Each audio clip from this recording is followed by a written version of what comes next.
हम दिल के पुके सनम. එයා හැපි බර්ත්ඩේ කියලා කිව්වේ තාත්තේ?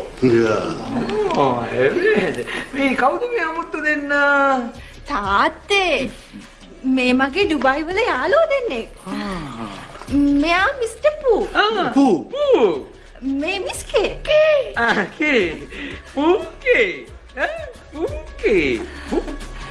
කේ. මේ ඊට වැඩි වැදගත් නම් තියෙන්නේ උඹට හිතේම නැද්ද මං යාළුවෝ? කොහෙද ඩුබායි වල පදිංචි? Kabikushi Kabigam, Adrupidia Champata Street. Number 14 Mesopotamia. Goodbye. Goodbye. මොකද? කෑවෙත් නෑ, දීවෙත් නෑ, ටැග්ගක් ගත්තාම පහු ගියා.